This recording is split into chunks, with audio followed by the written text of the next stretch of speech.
답은 이미 정해져 있으니 너는 대답만 해라고 하는 답정너. 아닌데. 답은 정치인데 너만 몰라. 이건데.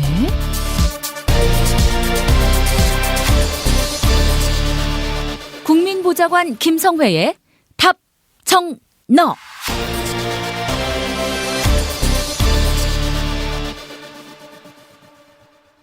국회 더불어민주당 손예원 의원실 김성회 보좌관 만나겠습니다. 김 보좌관님. 네, 안녕하세요. 네, 오늘 어떤 이야기 해볼까요? 단원고에 기무사 직원들이 숨어 들어가서 일일 보고를 했다라는 한겨레 신문의 기사, 이거 참 충격적이다 못해. 이거 뭐라고 해야 되나요? 정말 모든 것에 앞서서 100번 양보해서 경찰이나 국정원이 이런 보고서를 작성했다고 하면 그러면 안 되지만 그럴 수도 있는 업무 범위라고 생각을 하겠는데, 기무사는 무슨 상관이 있어서 지금 다른 것도 아니고 단원고등학교에 숨어 들어가기까지 해서 세월호 유가족들의 신상을 털고 이걸 보고서로 만들었는지, 도대체 업무를 지시한 주범은 누구이고 그 지시를 받고 이 일들을 행한 종범들은 누구인지 궁금해하지 않을 수 없겠습니다. 예. 내용을 쭉 보면요, 국군 기무사령부와 관련돼서 지금까지 우리가 알았던 것은 이들이 여론을 조작하기 위해서 소위 말하는 대북 심리전의 일환으로 북한 간첩들이 우리나라 댓글창에 들어와서 댓글을 달고 있으니 거기에 사이버전으로 이제 대응하는 차원에서 댓글 부대를 만들어서 사이버 댓글을 달았다. 근데 저희가 이제 알고 보니까 대국민 심리전이었던 거 아닙니까? 그런데 이제 기무사 입장에서는 어쨌거나 반공의식이 자꾸 떨어지고 남북 관계가 좋아지기를 바라는 국민들이 얼마나 형편없어 보이고 바보 같아 보였겠습니까? 예. 이런 사람들에게 진정한 반공 반북은 무엇인지를 댓글을 통해서 알려줄 생각을 가지고 예산을 잡고 편성해서 한다면 전 국민의 절반은 남성이고 남성들의 대부분은 군대를 갔다 왔으니 군 당국 입장에서 전부 다 군필자로 보고 이 사람들을 정훈장교의 마음으로 가르치겠다, 공작하겠다라고 생각했다는 것까지도 제가 이해해 보려고 노력하고 있습니다. 용서할 수는 없지만 어쨌거나 왜 그랬는 일을 했는지 이해해 보려고 하는 건데, 여론 조작에 가담한 정도가 아니라 실질적으로 움직였다는 거 아닙니까? 예, 예. 그렇게 하면서 이제 실종자 및 가족 대책이 동향을 살피면서 누가 모여 있고 몇 개 분파로 나뉘어져 있고, 심지어는 그래서 실종자 가족과 가족 대책위에 개개인의 실명을 들면서 사진과 함께 해서 실종자 가족 대표고 성향은 강경, 그 다음에 가족 대책위원장이고 성향은 중도, 누구는 강경, 이런 식으로 구분하고 가족 관계도 전부 다 명시를 하고요. 그런 다음에 4대 독자의 희생으로 정부에 대한 불만이 강하다, 뭐 이런 내용들, 그리고 각각의 구성원들이 어떤 마음을 갖고 있는지를 다 조사해서 기무사에서, 이거 지금 제가 말씀드린 건 국정원이나 경찰이 아니라 기무사입니다. 이렇게 조사를 해서 올렸고, 이것과 관련돼서 사령부면 현장 기무대원 60여 명으로 팀을 꾸려서 전 이 대목도 참 경악을 금치 못했는데요.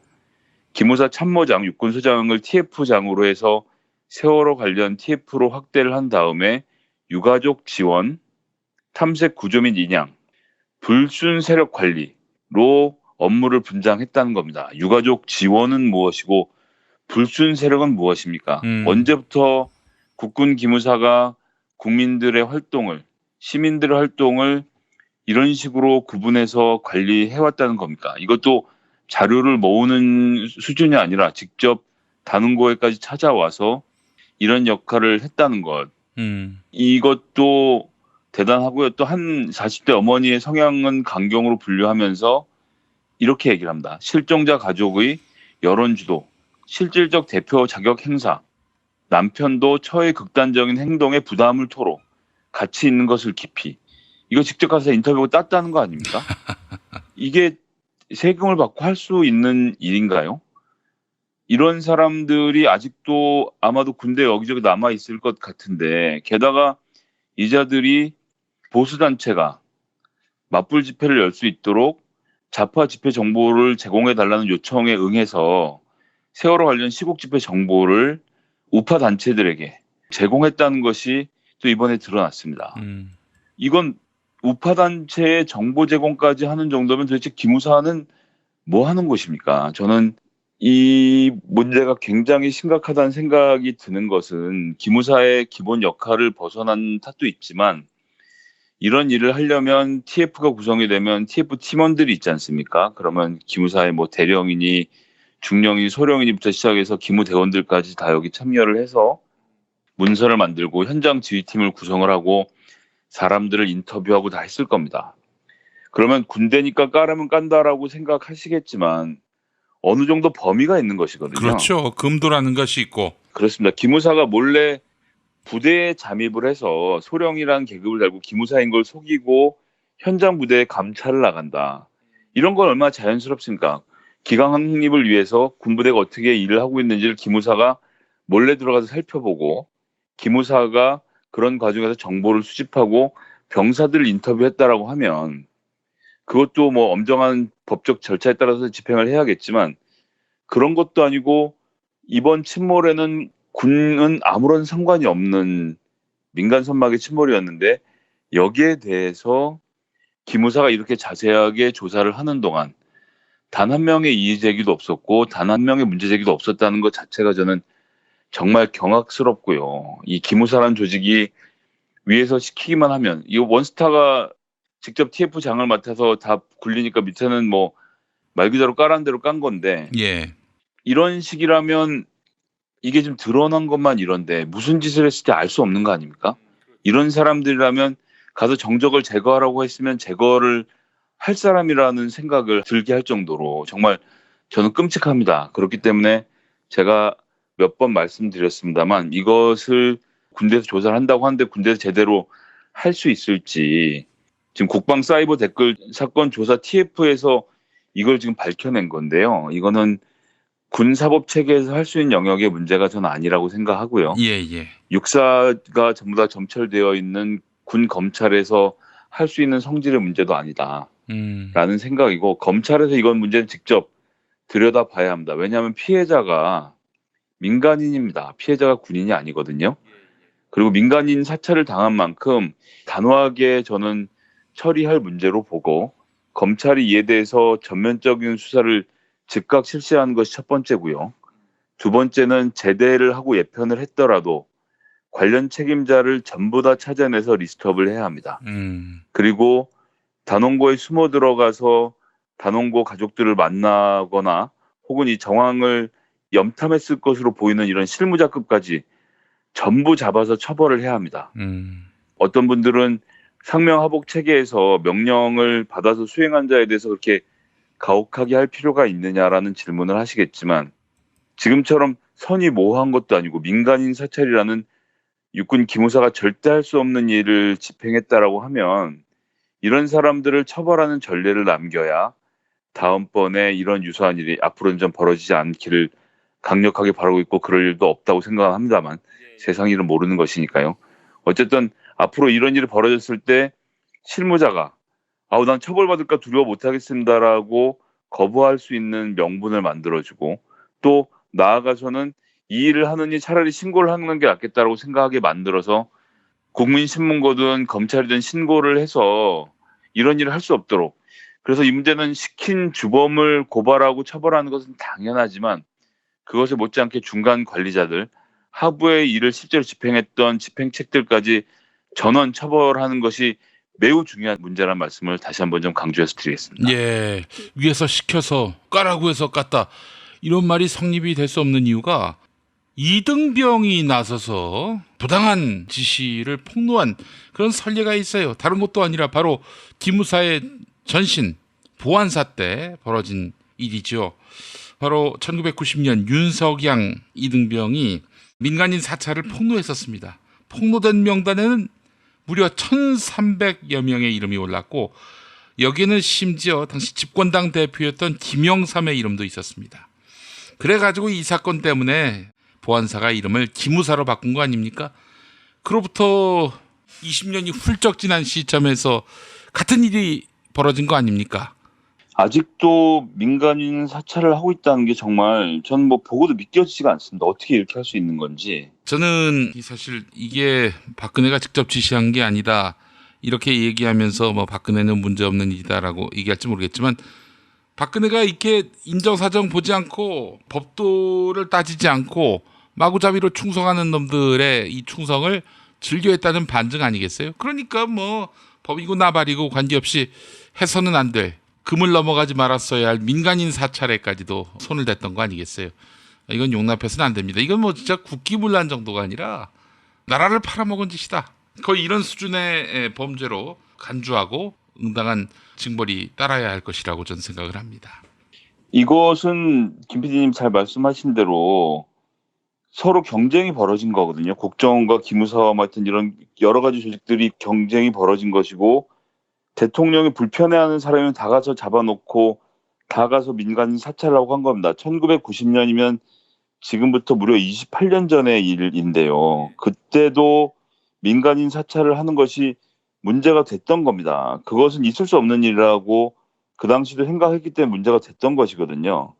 그런데 세상에나 그렇게 오랜 시간이 지나서 지금 다른 것도 아니고 세월호 유가족들에게 이런 짓을 한 것을 그냥 넘어간다면 저는 이것은 국가 존재의 의미가 없다라는 생각밖에 할 수 없고 이번 일을 저지른 자들에 대해서는 반드시 그 책임을 엄중하게 물어야 된다는 말씀을 다시 한번 드릴 수밖에 없겠습니다. 근데 말이죠. 이런 상상도 해봐요. 비단 사찰만 했겠는가?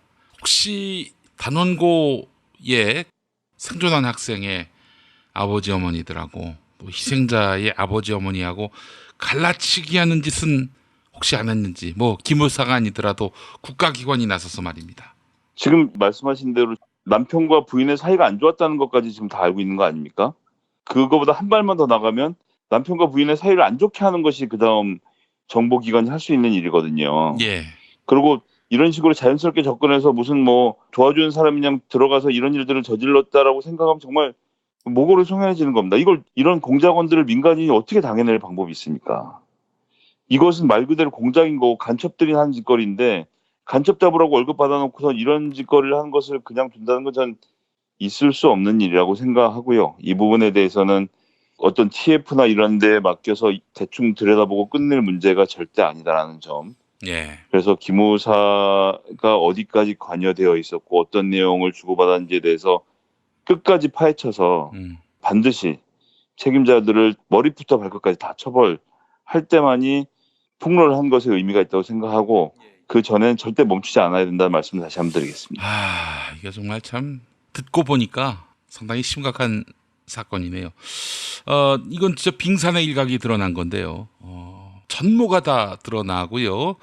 또 비단 기무사만 그런 짓을 했는지 그 외에 다른 국가기관이 세월호 참사의 당사자들을 들여다본 것은 아닌지 또 갈라치기 한 것은 아닌지 모든 가능성을 열어두고 조사를 해야 할 줄 믿습니다. 그것도 중요하고 또 기무사가 세월호만 했겠나 싶은 생각이 들거든요. 과연 민간인 사찰의 영역이 세월호에 국한돼서만 일어났을까? 저는 그렇지 않았을 것으로 보고요.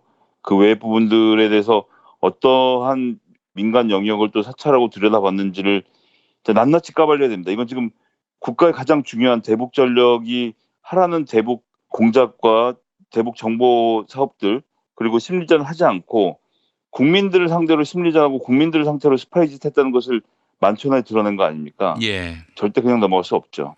저는 세월호 한 건만 했을 리 없다고 보고 다른 것에 대해서도 추가적인 조사를 반드시 좀 해줬으면 하는 바람입니다. 네, 그러기 위해서라도 양승태 대법원이 한 짓을 탈탈 털어야 한다고 생각하고 양승태를 포함한 그 어떤 의혹의 대상자도 성역 없이 조사해야 한다고 봅니다. 그래야 사실은 검찰의 스태프도 이런저런 수사기관의 스태프 혹은 과거사규명 TF도요. 이거 성역 없구나. 이거 다 털어야 하는구나. 다 책임을 물어야 하는구나.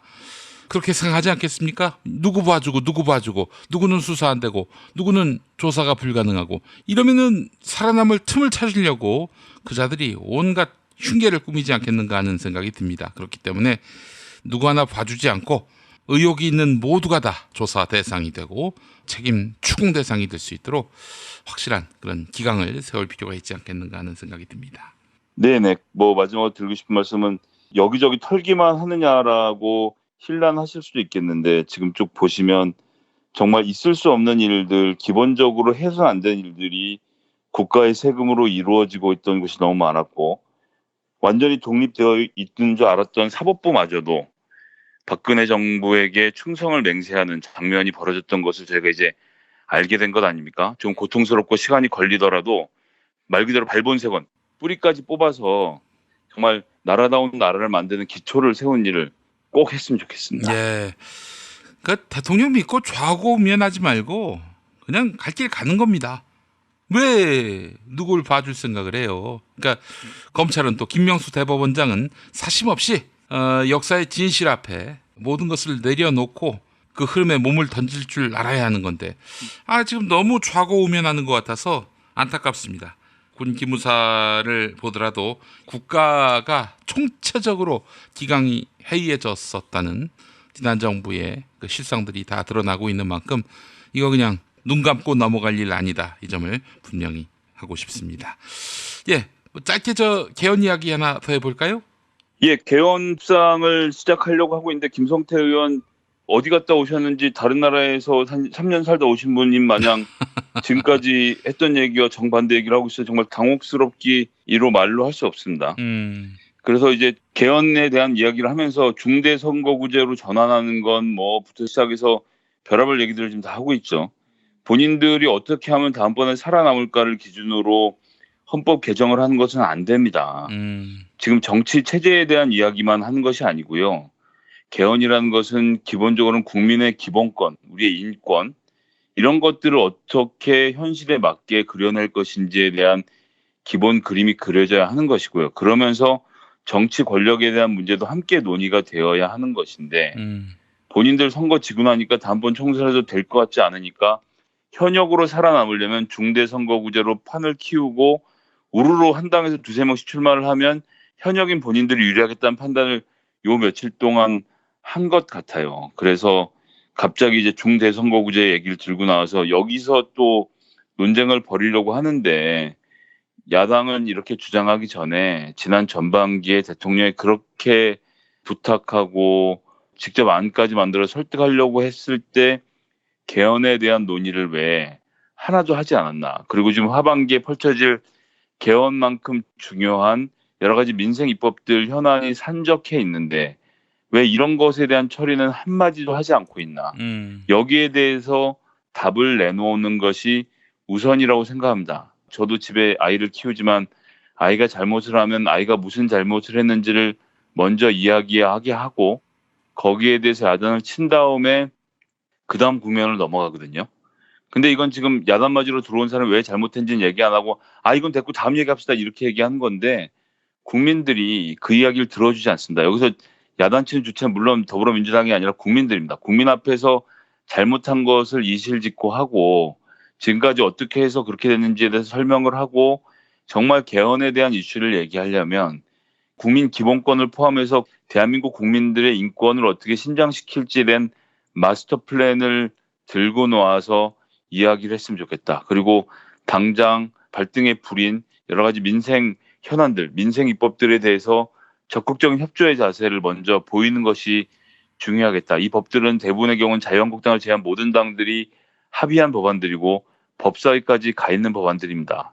이것을 지금까지 권성동 의원의 목리로 통과시키지 못하고 있었던 것들을 이번 기회에 정리하는 모습을 먼저 국민들에게 보여주지 않으면 국민들이 마음을 풀지 않으실 것이라 저는 그렇게 생각합니다. 왜 개헌에 대해서 지적되냐. 정말 이 사람들은 지금 정치가 아니라 개그 컨테스트에 나온 것 같다는 생각을 갖게 만드네요. 정말 가장 창의적인 방법으로 웃기는데 이제 웃다가 배가 아파서 지쳤습니다. 진짜. 뭐 이렇게 해서라도 뭐 국가에 기여를 해야 되는 거 아니겠습니까? 세비를 다 가려면 완전히 무의도식할 수만은 없으니까. 알겠습니다. 김성회 보좌관님 오늘 말씀 잘 들었습니다. 네, 감사합니다.